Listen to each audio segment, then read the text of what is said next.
my name is Aria Medrano, and I will be presenting on polycystic ovary syndrome, PCOS. PCOS is a condition involving multiple factors: reproductive, endocrine, metabolic, and psychological. It has a prevalence of up to 20%, which is about 1 in every 5 women. It is often associated with severe insulin resistance as well as defects in insulin secretion. PCOS is also characterized by an excess in androgen levels, ovarian dysfunction, and polycystic ovarian morphology. It's associated with metabolic dysfunction and risk factors for cardiovascular disease. It causes irregular menstruation and difficulty conceiving, and can often cause cysts in the ovaries. Over time, it can increase chances of becoming diabetic.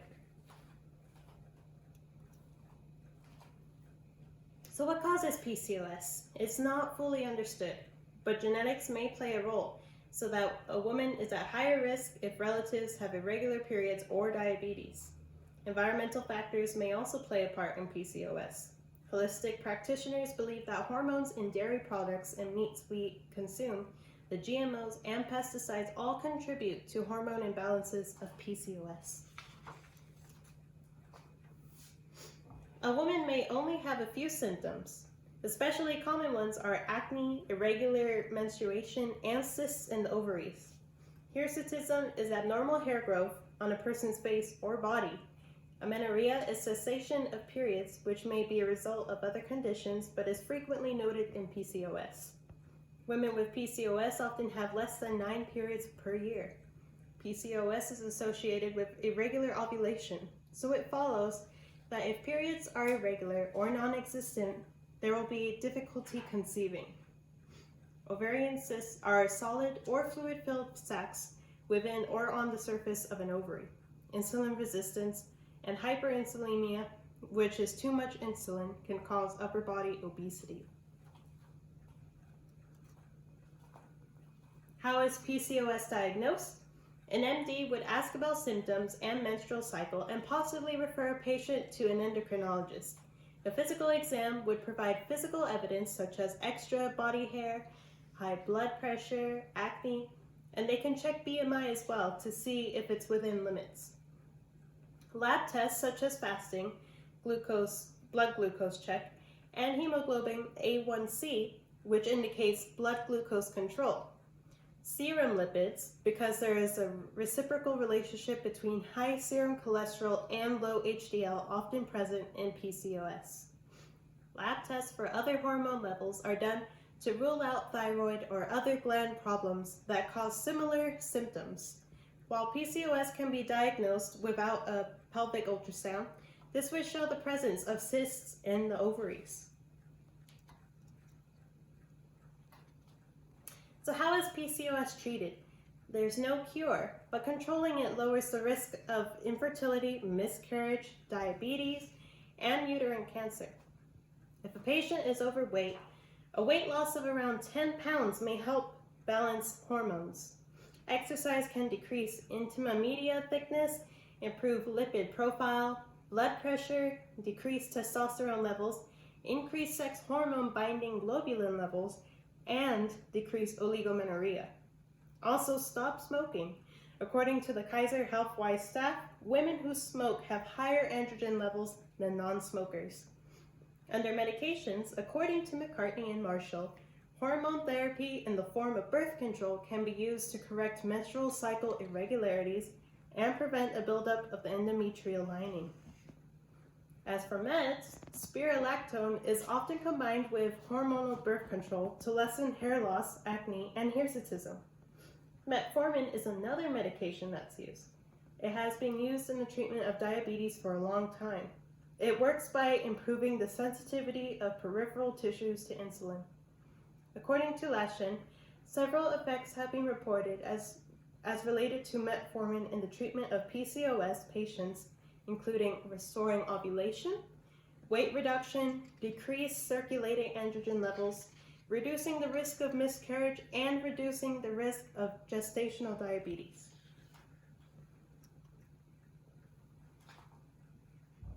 So what are the related potential health problems for untreated PCOS? Number 1 is the reproductive difficulties such as infertility.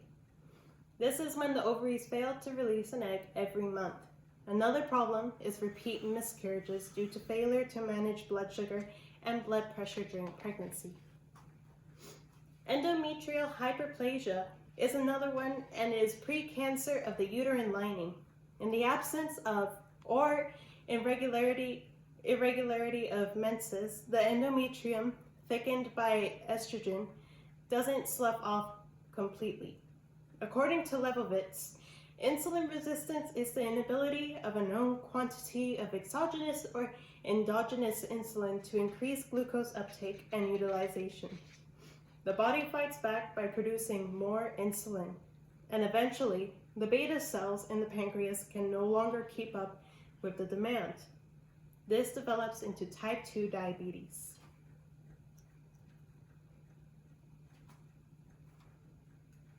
Increased insulin levels can lead to heart and blood vessel damage. These include atherosclerosis, which is arterial wall thickening. Coronary artery disease is caused by plaque, which leads to narrowing of the coronary arteries and limited blood flow to the heart. It is noted that women with PCOS and diabetes are at higher risk for coronary artery disease.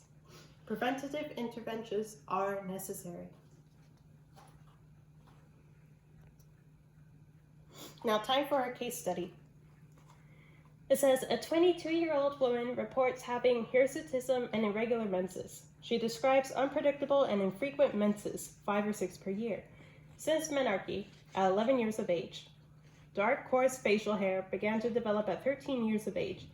The symptoms worsened after she gained weight in college. The physical examination includes a body mass index of 29, blood pressure 135/85, and moderate hirsutism without virilization. Lab tests revealed a testosterone level of 65, calculated free testosterone level of 15.3, and glycated hemoglobin level of 5.7%. How should this case be evaluated and managed? So to break it all down, this 22-year-old girl had dark, coarse hair growth, irregular periods, and worsening symptoms after she gained weight. In her physical, she had a high BMI and a slightly above average blood pressure for a young woman. In terms of lab tests, her testosterone was high and her glycated hemoglobin level was also high. As far as diagnostic testing in this patient, it's a diagnosis of exclusion, meaning that we are ruling out other health problems that can mimic PCOS and ruling out any other diseases. We can come to the diagnosis of PCOS. We didn't need an ovarian ultrasound for diagnosis since both hyperandrogenism and ovulatory dysfunction were present. So how are we going to manage the young lady? Available treatments do not cure the disorder, although losing weight can reduce the risk of heart disease, diabetes, and infertility. It is suggested that she takes oral contraceptives to reduce hair growth by suppressing gonadotropin secretion and ovarian androgen production. Other benefits include reduced acne and regular periods, which help prevent endometrial cancer. In conclusion, she needs to be screened for metabolic abnormalities, including glucose intolerance and dyslipidemia. Her primary concerns are the hair growth and irregular periods. Since she has borderline glycated hemoglobin levels and is overweight, she would need counseling for diet, exercise, and weight loss. A birth control pill is recommended to manage the hirsutism, provide regular periods, and prevent endometrial hyperplasia. Additional meds may be needed, such as metformin and spironolactone, if the patient does not respond to the treatment as hoped.